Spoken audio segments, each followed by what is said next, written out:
Okay. Okay. Hello, everybody. This is Shirley. It is time to start, so I'm just going to do a really brief introduction here. Denise Dolan is the Dubuque County Auditor, and she's doing this wonderful presentation for us tonight on voting basics. I do have everyone muted so that we can focus on what Denise has to say. If you have questions that you want answered, you can put them in the chat, and I will ask them when we're done. Or at the end, you can unmute yourself at that point and ask them directly, assuming we don't have any technical issues. My tongue is obviously having technical issues, but thank you so much, Denise, for doing this with us. Certainly, Shirley. I appreciate the opportunity. Any way we can get questions answered, get people information for this fall's election, it's extremely important, and we like getting that information out there. Shirley, if you could unmute Jenny Hillary. Jenny is the Deputy Commissioner of Elections for Dubuque County, and she has very kindly said she would join me in this endeavor. And that way, if there is something that I forget or something that needs to, a point that she feels I should make, she can join in. Or maybe, I don't know. Denise, it's not letting me unmute her, so she might have to do it herself. Okay, yeah, it looks like she might be. Now. Okay. Yep. Hello. I run elections for a number of years, and I try and keep abreast of all of the law changes, but Jenny definitely keeps abreast of all of the law changes. Plus, she just hasn't had to track as many. So I like it when she helps. I am going to try and share my screen. Let me try this again.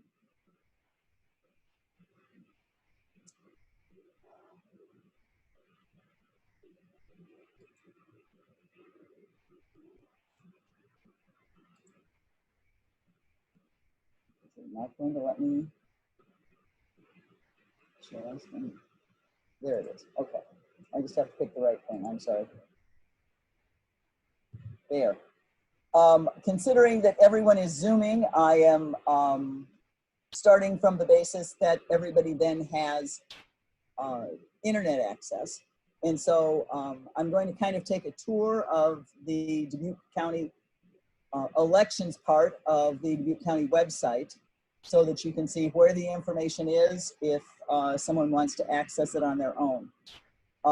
The Dubuque County website is Dubuque County, all spelled out and smushed together, no spaces, .org. And on that website then, if you go to government, up in the right-hand column, you will see a listing of departments. Click on elections, and it will take you to, actually, I should do it this way. Should take you to this screen, and you'll have a wonderful picture of Jenny. And then if you click on 2020 general election, it gives you important dates. And some of them we are past, some of them we are not. The most important one for a regular voter is the fact that July 6th, you could start sending in your absentee ballot requests. That October 5th is the first day to mail absentee ballots.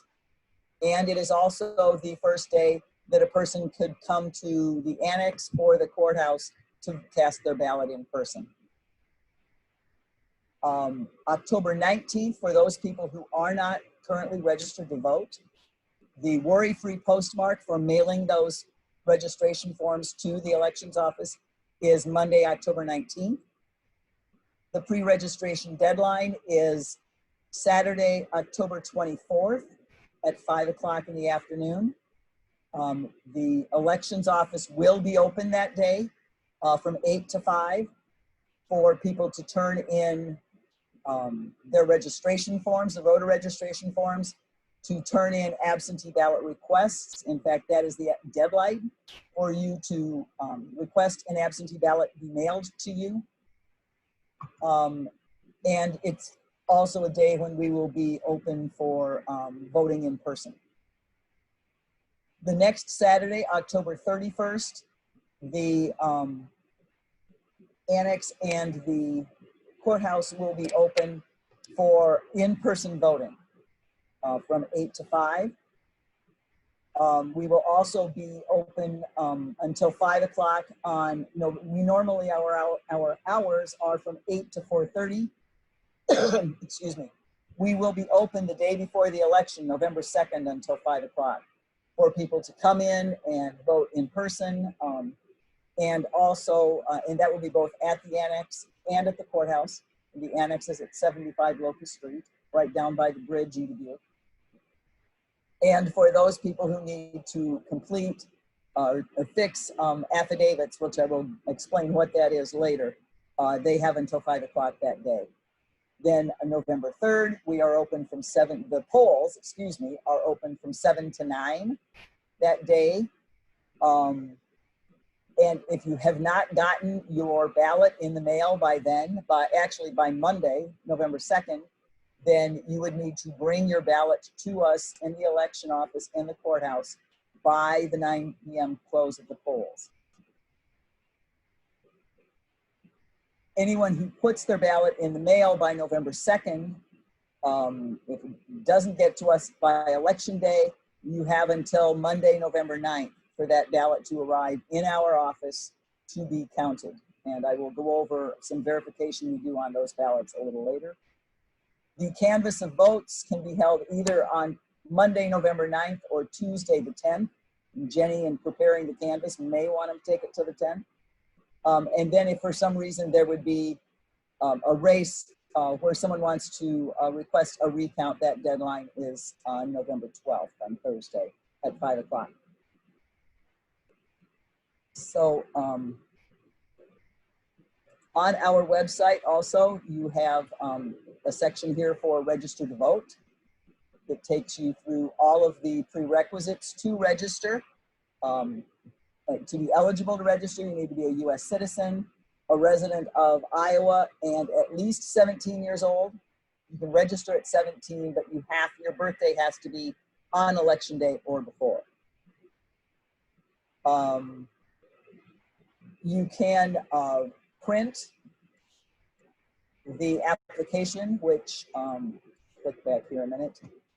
Here you can download the voter registration form, which is right here. Complete this. Iowa does not accept, the state law in Iowa is that we have to have a printed document for any elections action. So to register you to vote, we have to have a written document, same way with requesting an absentee ballot. Although then I'm now going to say, oh, and there's one exception to that. Back on this page here, you can see register to vote online. And that, if you click it, you can register to vote if you have an Iowa driver's license or non-operator's ID. You can also update your registration. And here it says, you will do it by putting into the Iowa Department of Transportation's website your either your driver's license number or your non-operator ID number. If you don't have either of those, then here is a link for you to register by mail, or you can use the link to get that very same form off of our website.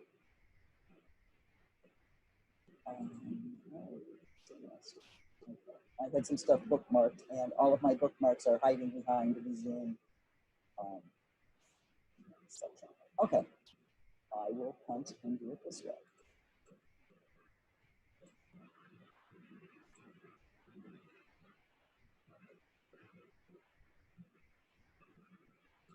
Sorry, I didn't think about that. The other information here on the voter registration page is if you can, in Iowa, register to vote at the polls on election day. And so there is information here on proof of identification, and proof of residence that you need to bring with you to the polling site. Or if you do not have that information, if you have a friend who is a registered voter and lives in the voting precinct, you can bring them and they can be an attester for you to register if you don't get registered prior to election day. One other thing that I wanted to highlight here is, am I registered to vote? And this is a link off of our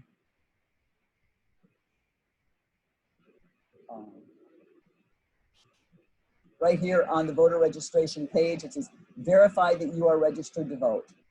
And it takes you to this page on the Secretary of State's website, and you can put this information in and search.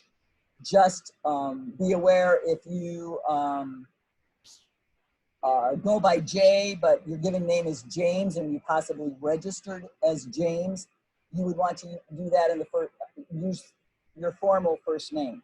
However it is that you are registered to vote. Don't just use a nickname if you might have registered under your full name, because it will not recognize you and it will show that you are not registered.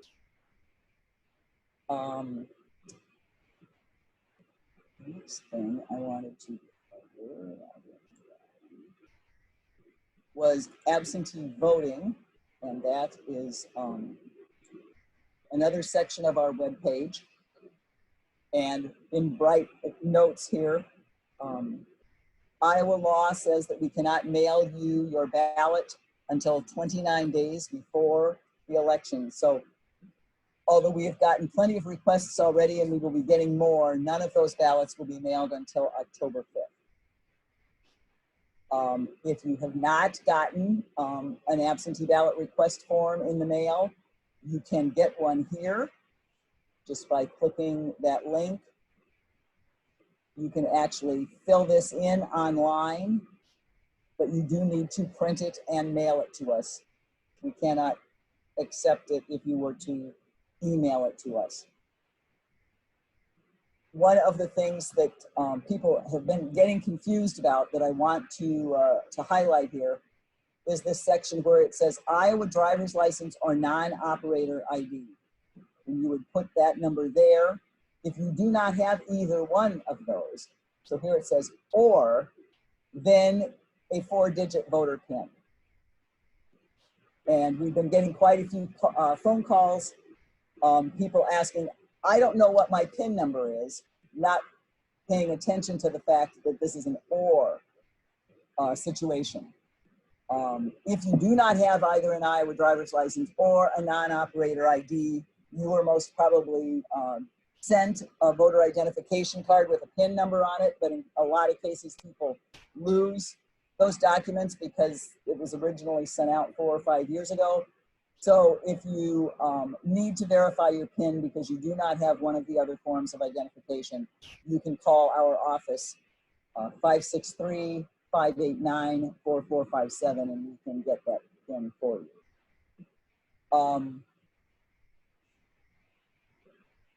There is, and then definitely make sure to sign and date the form before you send it to us. There are also instructions down here that tell you what you must provide to us. The law recently changed, and if we receive one of these forms that does not have all of the necessary information, we can't just get it from our database of voters. We have to contact you and get the information from you. So one of the things I would also make sure you include is your phone number and or an email address, so that we have 24 hours to contact you once we get your form. We can contact you by phone or by email, or then we have to send you a letter. And the closer you are sending your request, the closer to election day, that would just delay us getting your ballot in the mail to you. So please be careful and pay attention to these instructions as you are completing this form. There will be multiple mailings. I know some people have gotten a couple from the same organization already. I know the Republican Party of Iowa has sent at least one mailing. I believe the Democratic Party in Iowa is sending a mailing next week. The Secretary of State of Iowa will be sending, they're doing a statewide voter mailing to every active registered voter in the state, and that should be sent either next week or the week after. You only need to send us one form. But if for some reason everyone who is a registered voter should receive the form from the SOS, that I believe will have postage paid on it to be sent to our office, so you won't even have to put a stamp on it to get that to us.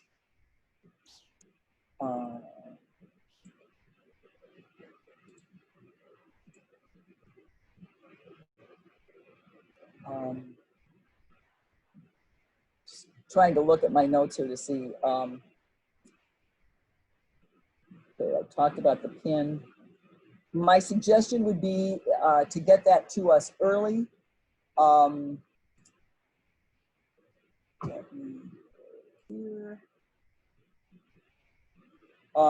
on the absentee voting page. There is a link here to track your ballot. And this takes you to the Secretary of State's website. Again, use the name with which you're registered to vote, your date of birth, and you can search.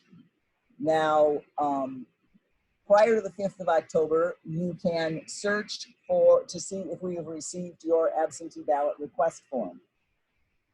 We've gotten in over 1,000 request forms with just the 3 people in our regular staff in the office.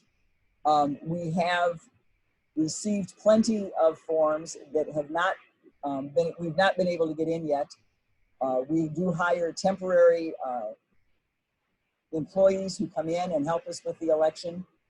Our anticipation was that they would start next Monday. Because of the volume of mail that we've gotten, we have already started them. So they will be working on getting caught up with the backlog of requests. And once we have them in, you should be able to search on your name and make sure we have your request. So if you get that request form from the Secretary of State's office, you want to hang on to it for a couple of weeks, make sure, check and see. If you think you've already sent us one, check and see whether we've received it or not, and then possibly go ahead and send it to us. If you send more than one, it just takes our staff time, because we'll get the second one in the mail and we'll have to stop and look in our database, and we will see that we have already received one from you. Now, I think there's a lot of disinformation out there about the number of absentee ballots, about how we process them. And so one of the things that you need to know is if you send us more than one request form, you're only going to get one ballot. When we pull you up in the database the first time and enter your absentee request form, make note of the fact that you want a ballot, it gives us a serial number. And we will write that serial number on the first request form that we get. Then if we get a second request form, we will see that you have already given us one form, and we will just write your original serial number on that request form, so that we know that we did not have, we are not issuing you more than one ballot. We can't do that. I guess one of the things I could go back and discuss, I didn't have it in my notes. In Iowa, we have a statewide voter database. We refer to it as iVoters. It is housed at the Iowa Secretary of State's office. The Secretary of State is the state commissioner of elections. And so your registration is there. If, say, you have moved from Delaware County to Dubuque County, and so you want to update your voter registration, you can go to that DOT site that I showed you, and you can update that, and we get batch files from DOT moving voters from one county to the other. Or you moved from Dubuque to Dyersville, you can use the DOT site to update your address. Or if you want to send us a hard copy registration form, you can do that. It all gets entered in the same database. So in the example of the person who moved from Delaware to Dubuque County, the Delaware County auditor will get a note that we have moved your registration from Delaware County to Dubuque County, but the whole state resides in one big database. So it is not, when there's discussion of people getting multiple ballots, or they're getting, you know, that there will be foreign countries that will be sending in ballots that will disrupt the election. I obviously am not completely aware of the procedures in other states. I'm very certain that they have checks and balances like we do, and it's not possible for someone to send a different ballot with your name or whatever, because we would be looking for our envelope, and we would be checking that back in and not accepting something from somewhere else.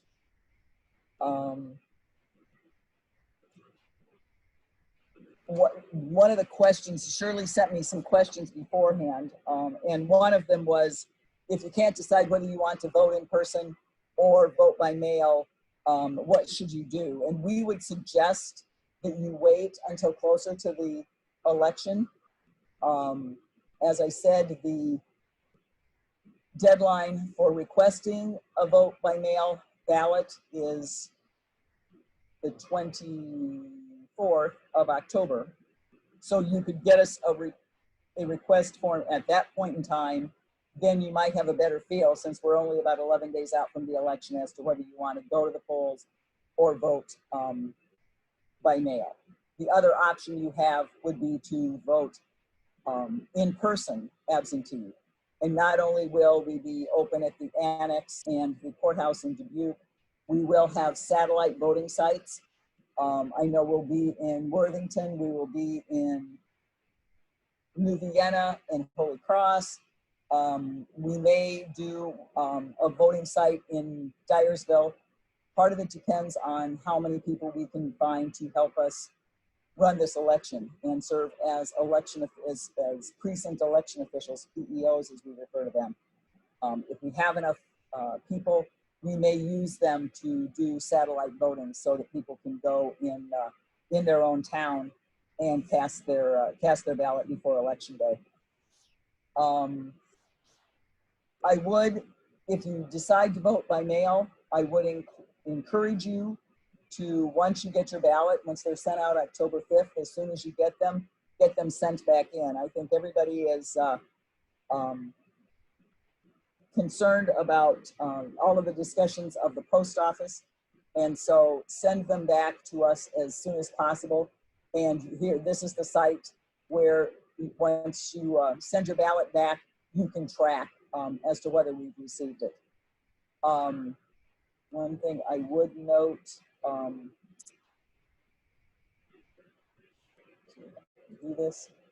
This is what the envelope coming back to you is, or that you're going to mail back to us, looks like. We refer to it as the affidavit envelope, because on the back of it, where you are sealing it, is your voter affidavit. There's actually, whoops. That's not good. I lost it. I will get it back here.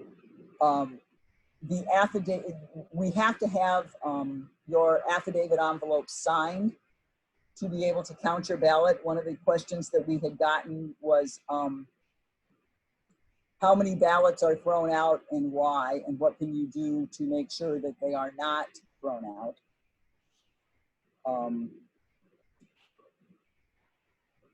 And one of them is make sure that you sign it.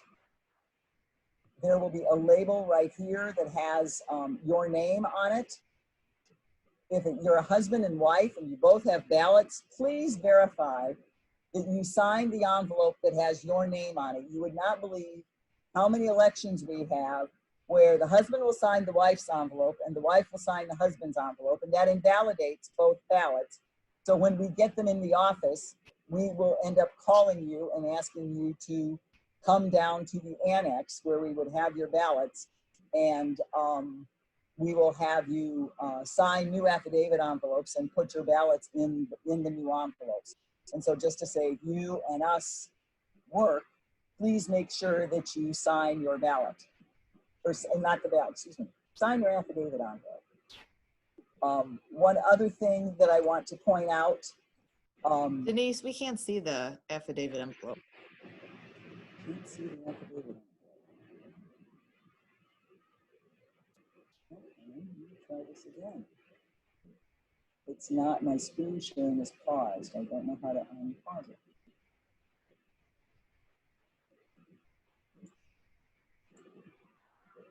Resume share. Maybe that's what I need to do. Sorry. Let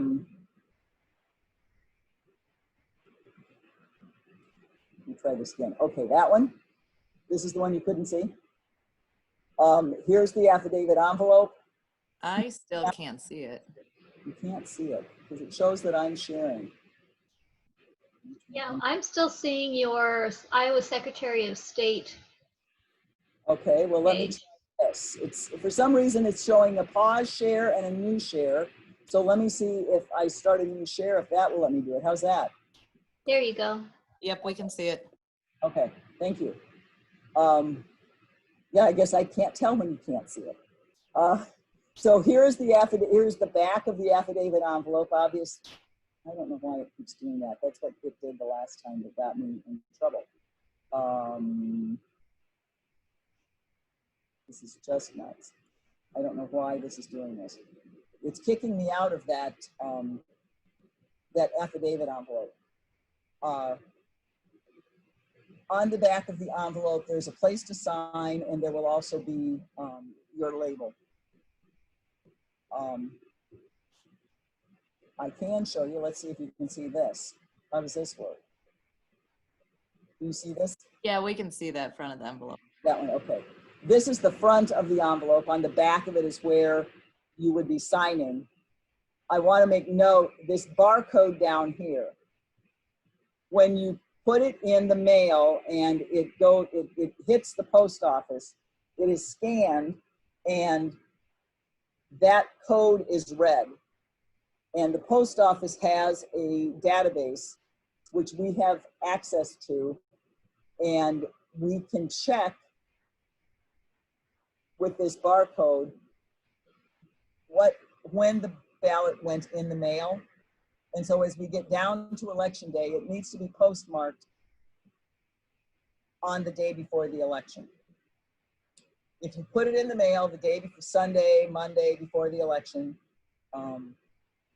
I wish you would do it sooner, but if you wait until then, if we don't have your ballot by Tuesday night to have counted it, as long as we receive it by Monday the 9th, we are able to scan the barcode, verify that the post office had it by the deadline, and then we will be able to process and count your ballot.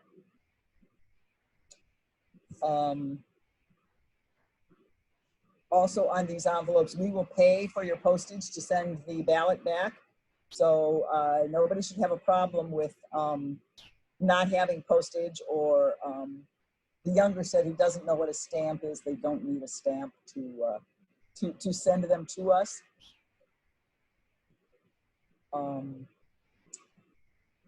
Then once we receive the ballots, we have staff who go through, verify that they are signed and it's the correct signature. They will check it into the voter database, the iVoters database, to mark that we have received your ballot.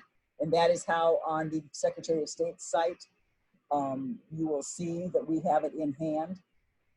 And then all of those ballots that come back are kept in a locked room. We actually count them into bundles of 50. And they are kept in a locked room until the Friday before the election, when the sheriff's office will come over and help us transport them to the basement of the jail.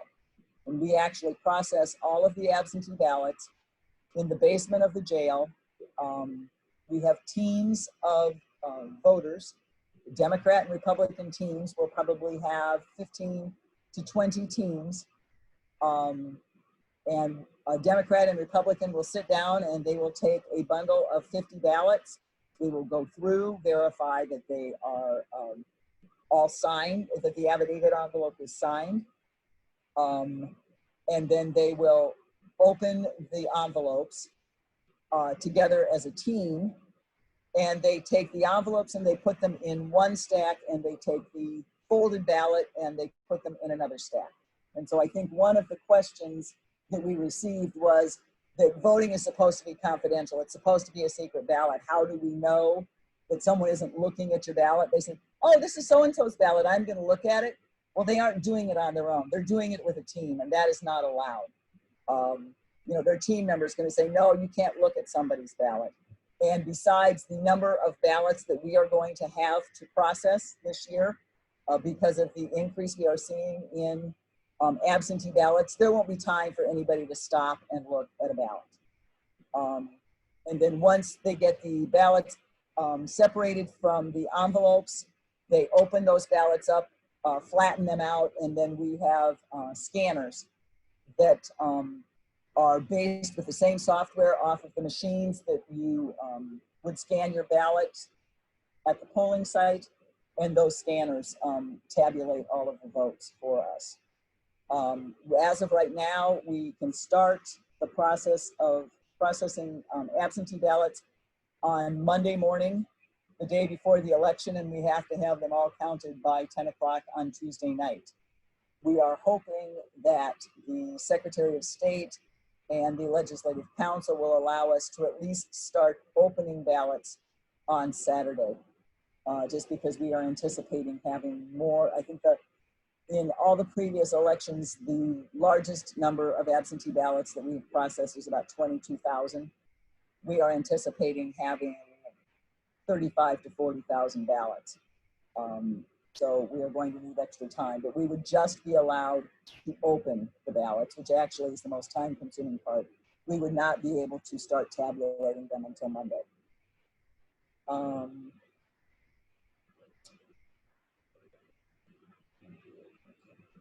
So on election day, as of right now, we're still verifying our polling sites. I believe we will be able to have 25 polling sites open in the county. We have had some places that have told us that they've hosted us before and they don't want to host us now. So there are a few places where we are consolidating some precincts. I can tell you in Dyersville, all of the Dubuque voters in the city of Dyersville will be voting at the social center.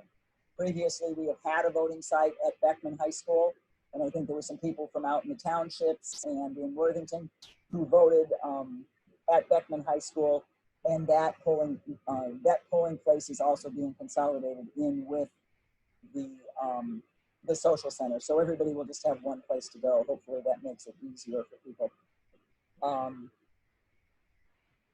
We do have, I guess one of the things I want to talk about, we have new check-in equipment at the polls. We have new iPads.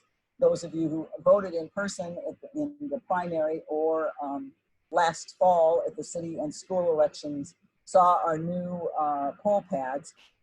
The information on those poll pads is actually downloaded from the iVoters voter database system. So we don't do that until Monday night after the early voting closes at 5 o'clock. So we have all of the information of anyone who has voted absentee, and then we download the database and put it on the poll pad. So if you have voted absentee on Monday, we will have that information. So if you go to the polls on election day, we will know that you have already voted. So you will not be allowed to vote again, or you would be required to vote a provisional ballot, and then we will check that after the election and verify whether you had voted absentee or not to know whether to count your provisional ballot. And at the polls, we will be, as we did for the primary, taking various precautions, social distancing, and sanitizing, masks, etc. One last thing I guess I wanted to cover was precinct election officials. There are a couple of precinct or polling sites that we are not opening because we do not have a trained chair to head up the election officials team at that polling site. As you can imagine, and probably many of you know, we have election officials who are older. A lot of them are retired, and some of them have told us they do not feel comfortable working in that type of a public setting. In most cases, we have other people who have worked at that polling site before, and they are willing to step up and lead the group, be our chair. But there are a couple of polling sites that will not open because we do not have anyone to chair the polling site. We are looking particularly for Republicans who are interested in being precinct election officials. We have been getting a lot of people signing up either through our website or from the Secretary of State's website and letting us know that they are interested in being an election official. We will always take names because we can always use backups. But as of right now, the names that we currently have to work, we have more Democratic names than Republican names.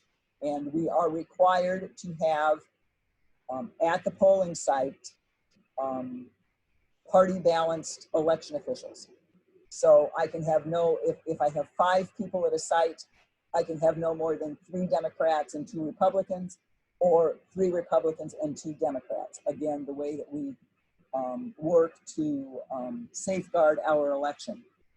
And right now we are running low and can use Republicans who would be interested in working at the polls on election day. It is a long day. We could be there by 6 o'clock in the morning. The polls don't close until 9 o'clock, and then there are certain duties that you have to do to close up the polling site. So if you're home by 10, you will be lucky. You are paid, and I will have Jenny chime in possibly with, I forgot to put down the amounts of how much people are paid. There are also some trainings before you would be able to serve as a precinct election official. We have a training on how to run the poll pads that occurs towards the end of September, beginning of October. That's normally a 2 or 3 hour training. And then we also have training directly for election day, and those happen the Wednesday or Thursday prior to election day. And everybody gets that training so that they know what to expect and any late instructions that we might have to give you. So precinct election officials are paid $165 for the day, and we like to work the full day, get there at 6 a.m. Since it's closed at 9, you'll probably won't get there till 10 by the time you help pack everything up and put it away. Trainings are paid for, and we do pay mileage to attend those trainings. Thanks, Jane.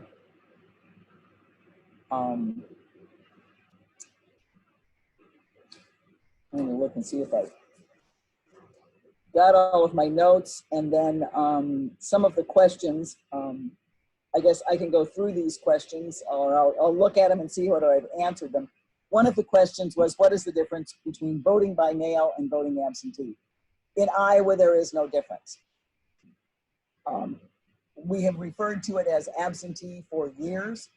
It originally started because when the law was originally passed, you had to be absent. You were going to be out of town, and you had to sign an affidavit that said you were going to be out of town, or you were not going to be able to get to your polling site on election day. As years have gone by, we have made it easier for people to absentee vote. We now have what you would call no excuse absentee voting. If you want to absentee vote or vote by mail, you don't need to give an excuse, you just do it. But even though you don't have to be absent, we still call it that. So it's just a terminology. I would mention though, there are 5 states in the United States that do an all vote by mail election. would be Hawaii, Washington and Oregon, Utah, and Colorado. And in those states, it's also referred to as universal mail voting. Every registered voter is mailed a ballot. And then you turn around and put it in the mail, or they have big drop box systems. I believe Colorado, actually, if you don't get it in the mail by 4 or 5 days before the election day, you then bring it to the polling site and you can just vote it at the polling site and turn it in then. And I guess one thing I would mention, if you get an absentee, if you request an absentee ballot and for some reason you don't get it, or and you show up at the polls on election day, you will show in the poll pad that you have voted absentee. You will either be told that you can vote a provisional ballot, or you can ask the election officials to call our office, call the election office, and verify whether we received your ballot or not. If we did not receive it, we can allow you to go ahead and vote and put your ballot in the scanner at the polling site. You cannot, what would be easier is hang on to your ballot and bring it in and surrender it at the polling site. But you will not be able to vote that ballot. You will be given another ballot, and that will be put in a receptacle that we have for spoiled ballots, because the election officials need to keep a count and keep track. They're required. They know how many ballots they had at the beginning of the day. They have to keep track. They know how many ballots they have at the end of the day, and the difference would be the number of ballots that went into the voting machine. And so for them to be able to balance, you have to use a ballot that is at the polling site. There's a question about the safest and the best way to turn in an absentee ballot. You can bring them to our office or to the annex, or you can put them in the mail. Because in Iowa we have the barcoding, which just actually was made law last year. If you get it in the mail by Monday, even if there would be slow in delivering it, it should be there within a week. And we can verify that it was in the mail on time, and then you can count your ballot. Question, if you want to vote in person, are there options for early voting, or do you have to wait for election day? No, there are options for you to vote ahead. Anytime after October 5th, you can come into the courthouse or the election annex at 75 Locust and vote in person. We will be having, as I mentioned, satellite voting around the county. And by law, we have to publish notification. Plus, I always send out a media release so that the newspapers will also put it, not in the legals, but up as a news article with the times and dates for those satellite voting locations. Okay, Denise, we have a related question. Yes. How does that all tie into the absentee ballot box that the Dyersville City Council just approved for placement? Darn, I was hoping you weren't going to bring that up. No. We were on an election administrator's training today, and there is now an attorney's opinion out there that we cannot use drop boxes. We are waiting.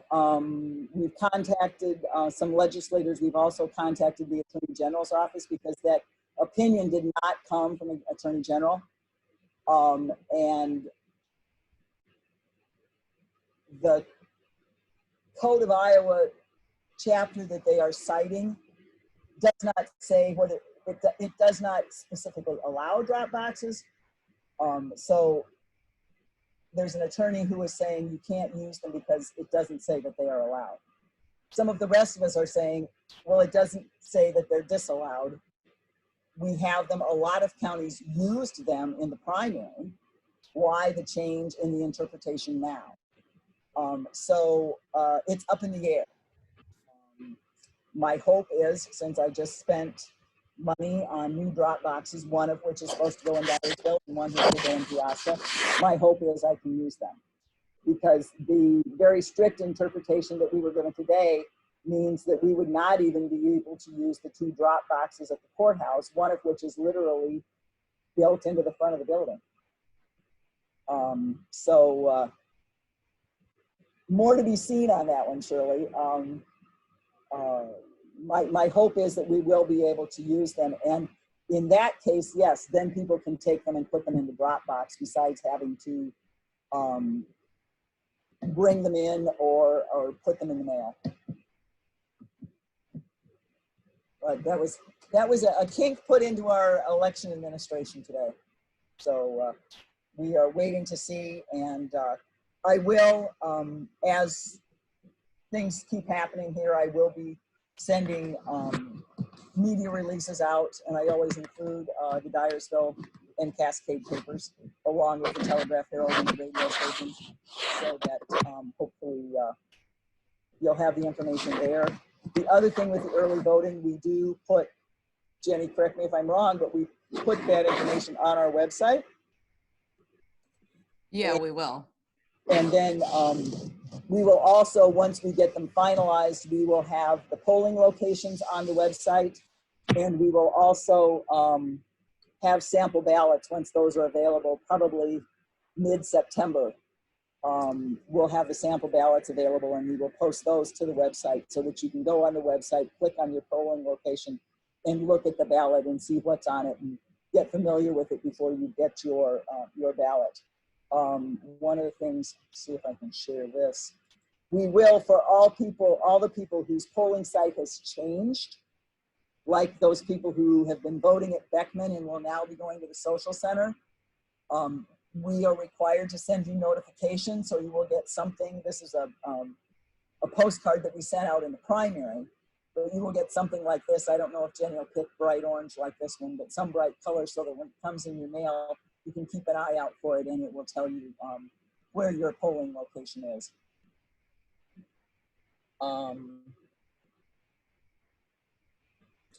One of the questions was, how often are absentee ballots thrown out because something doesn't match? We try to make it as few times as possible. We will, that's one of the reasons to send your ballot and the envelope back to us as soon as possible.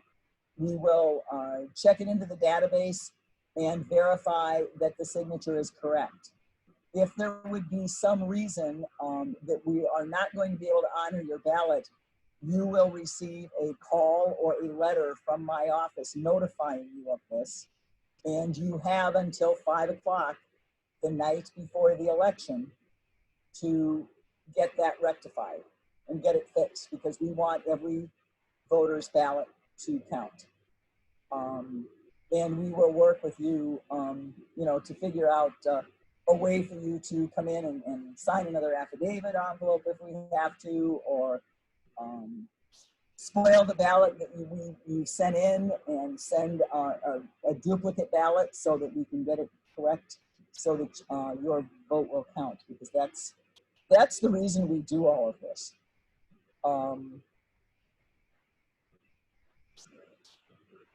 There was a question about polling sites and hours, and the polling sites, we are close to finalizing those, and those will be on the website. Well, now, why did that pop up right then? Okay, here's the envelope, the infamous envelope that kept disappearing, with where you would sign the back of the envelope and make sure that the name here on the label that will be here is the same as the person that's signing the envelope.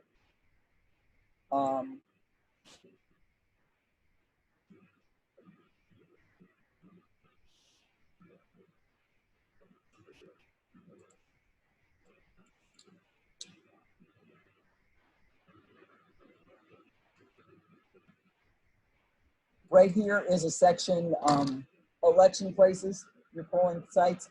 And when you go here, I don't think anything is going to come out, because Jeff is still updating the sites as we give them.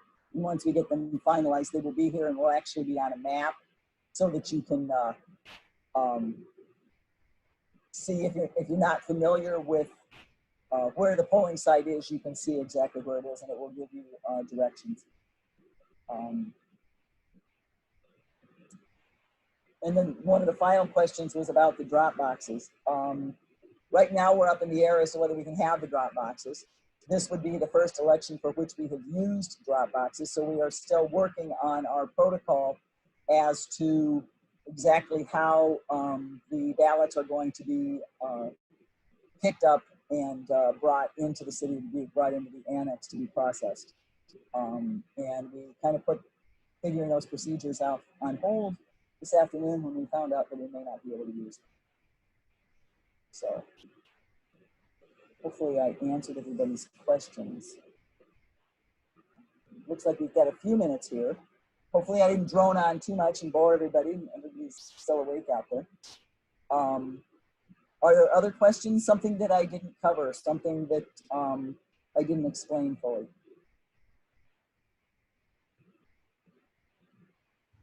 If you have questions, you can either put them in the chat box or you can unmute yourself and ask them.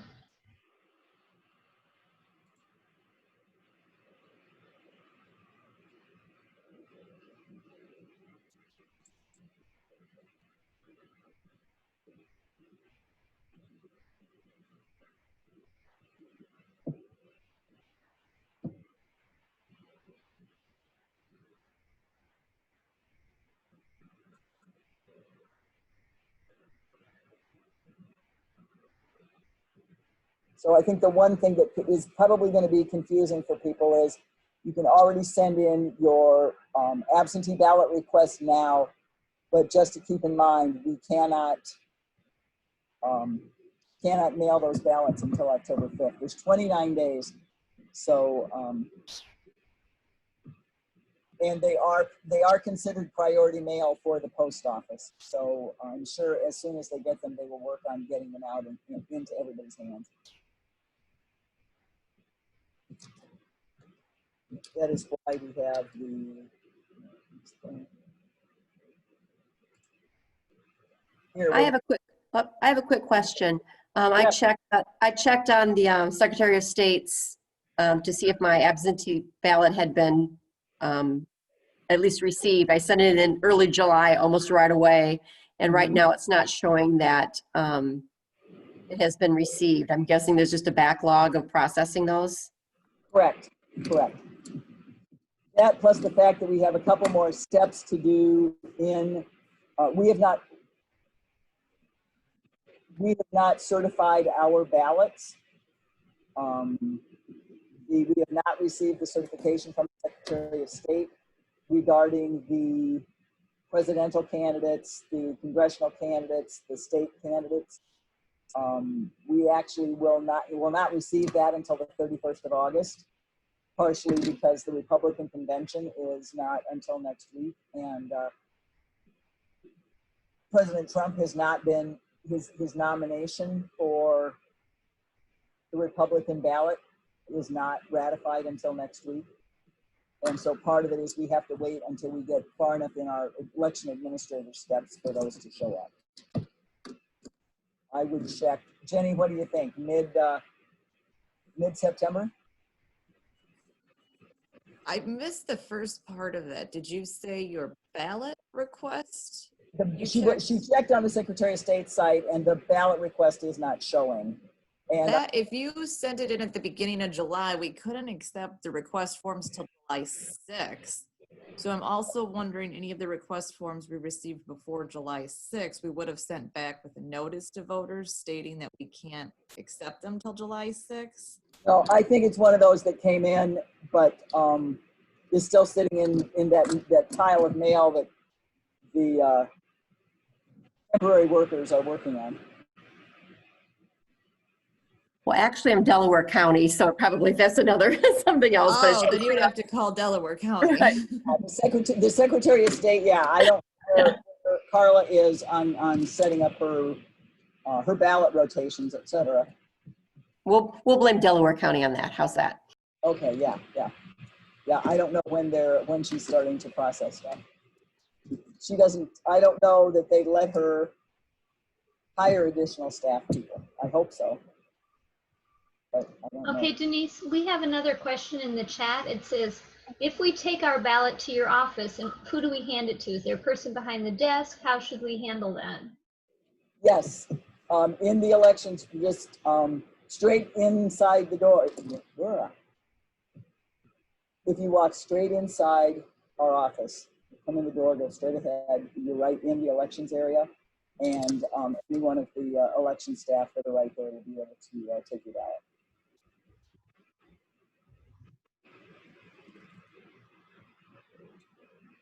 I guess I'm still sharing, so I can't see.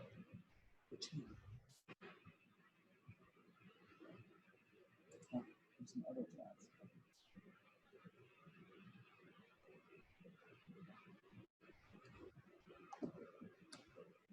You can't see Jenny because Jenny turned her camera off, not because Shirley's doing. She's hiding on us.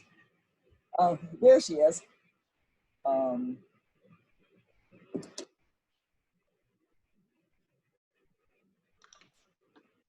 Questions? Denise, this is Mike Oberbrockling. I'm on the city council here in Dyersville. Yes, And Mike. I was the guy, I guess, Monday night that kind of asked a question on the Dropbox about, what was the process? What was your plan protocol for looking at the integrity of the voting? And because it wasn't something that I remembered being done before. So I wasn't trying to make more out of it than what it is. But I just wanted to know more about it before we approved it. Well, it was approved by a majority vote anyway. So, but that's all that was. If that came to you in any way, shape, or form, I was just kind of wanting to know more about it Sure. and what your process was, just to ensure the integrity, not to stop people from voting, because I'm all for it. I'm for finding better ways to get more people to vote. Well, and it was something that we had not anticipated doing. We did not obviously do it for the primary, but in looking at the numbers that we think we will have of people voting by mail for this election, plus with the discussion that has been on the last few days about the concerns with the mail, and I know that the office has gotten contacted or been contacted by plenty of people concerned about their ballots getting back on time. We decided that we were buying 2 drop boxes. And Mike, were you in? I guess I wasn't able to see who all was on for the entire time, so I don't know if you were on for the discussion I just had with Shirley about the fact that we've gotten an attorney's opinion that says we can't use the drop box. Yeah, I was on, and I appreciate, I know they probably asked a question because both her and Dylan from the Dyersville Commercial is on as well. He asked it in the chat. So I appreciate them asking the question. I wasn't sure if you were going to get to it in your presentation, so. Yeah. Well, I didn't, that's why I was trying to read my notes, make sure I didn't miss anything, because I had a whole thing about the drop boxes, which I took out of my presentation after our training this afternoon. If we are able to use them, we have drop boxes in both the front and the back of the courthouse. There is a drop box at the West Campus, the new West Campus for secondary roads, the new county office building out on the west end, out by the fairgrounds. And then we purchased 2 drop boxes to be deployed out into the county. One will be at the Piasta Police Station, and the other one will be in Dyersville. And so my hope is that we can use them, but I now have to find an attorney that I guess is going to let me use them. We are still in the process of figuring out the best way to get those ballots transported. One option would be to pay a Democrat and Republican to travel out to Dyersville and Piasta and pick the ballots up. We also have some county staff, and we have, in fact, the guy who picks up the mail and picks up the rest of the ballots at the post office happens to live in Dyersville.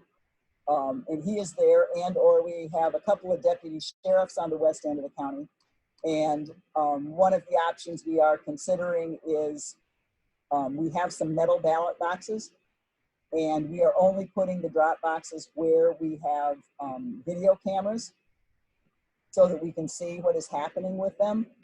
And so having county staff who's already employed stop and take the ballots out of the drop box and put them in one of our metal ballot boxes that we used to use for municipal elections.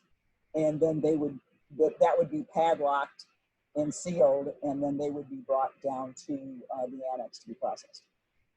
We are also, because there are other counties, particularly large ones, that are looking at doing drop boxes, I think we're all trying to figure out the best practices, so we're all doing something similar, and that's something we're working on. And the boxes won't be here till the end of September, just in time for the ballots going in the mail on the 5th of October. So we have a little time to get those procedures put together, because we've been working on other election things too, like trying to find all of our election officials, et cetera. Okay, well, thank you very much, though. I do appreciate it. Sure. I think everyone who's involved in elections in Dubuque County is extremely concerned, and we have always done our utmost to make sure that our elections are fair. I am very proud of Iowa election law that requires that we have a Democrat and Republican on teams to process the absentee ballots when they get open. I know there were some people pushing to try and see if we could do a universal mail election here like they do in other states, where we would only have we would just mail everyone a ballot and we wouldn't have to have polling sites. But I don't think we have the laws written that takes into consideration everything you need for that kind of an election. And so there was pushback from various auditors who saying, no, that's taking it a step too far.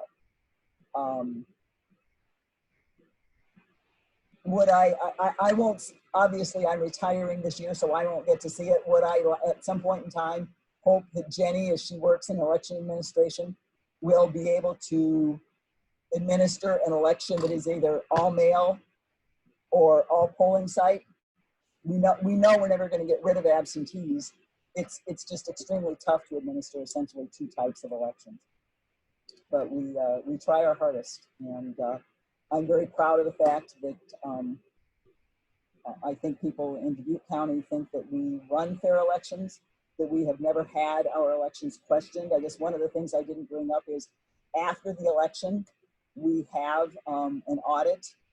The Secretary of State's office picks a precinct in every county and a race in every county, and we are required to have PEOs come in and count the ballots in that precinct to verify that the count that they do after the election matches what was tabulated on the machine on election day. And every county that has done that, and what we've done at 3 or 4 elections now, they've always matched, and I'm very proud of that. Question here, can one person drop off several ballots for people unable to get to your office? Yes, they can. One of the things that you will get when you get your absentee ballot is a set of instructions. It's an 8.5 by 11 sheet folded in half, and Jenny, I think probably, they're normally bright yellow or something like that.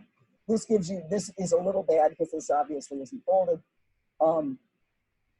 These are prescribed for absentee voting information by the state. It gives you various information. One of the things that it has on the back of it is if you are designating someone to return your ballot. So if you're going to bring in ballots for someone else, on their instructions is this receipt form where you can sign this and then they have information on how to get a hold of you, et cetera. If they go to the Secretary of State site and don't see that their ballot has been checked in, they know who to go back to. I would think maybe the Democrat and Republican parties may be doing some of this fall, but as the person picking it up, for your safety, I would fill this out and make sure that the person whose ballot you pick up has that, so that they have that information.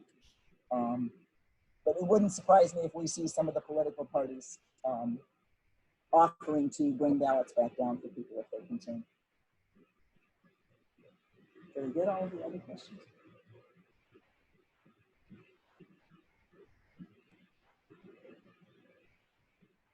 Any other questions I can answer? I think we're 70 some days. I hope I hope when the when election night is over and you get the returns. And I guess one other thing I would say, we are required to count absentee ballots and have the results in by 10 o'clock on election night. So on election night, as you're watching the returns, you're going to hear there are some states where they don't start counting absentees until after the election, or they will count some of them, but they won't have them all counted. And so there will be returns coming in from those states for a few days or a week after the election. And I'm sure that there may be candidates who are upset and are concerned that something's happening with the processing. There's no need to be concerned about the processing, but know that when Iowa's returns come in on election night, they will include the majority of the absentees, because as I explained, we will start counting those on Monday, and we have until 10 o'clock on Tuesday night to get them all counted. If you mail your ballot on Monday or Sunday or Monday and it doesn't get to us, some members of the absentee team will come back in on Thursday at 1 o'clock, and they will count, they will run through the machine, do the same process that we normally do for absentees.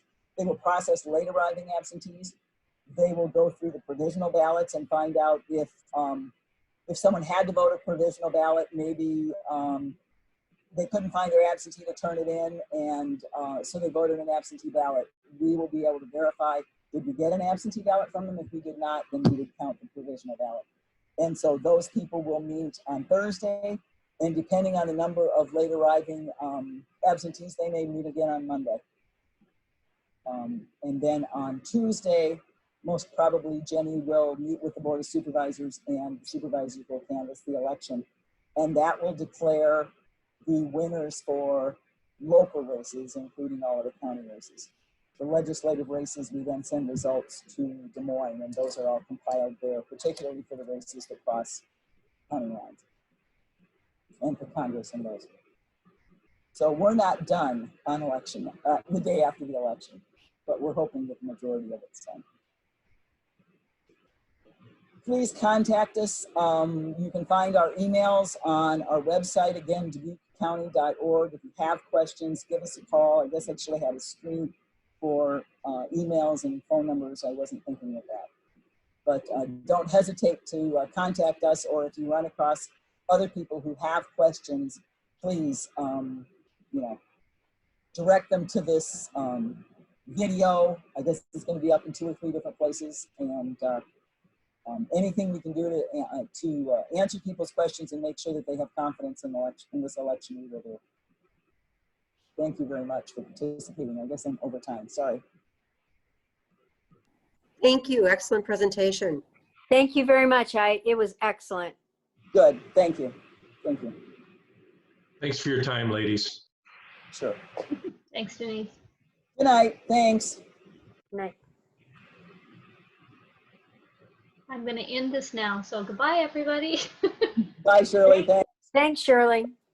So much for doing this for us, Denise. I really appreciate it. And it was a great deal of information. Well done. Thanks.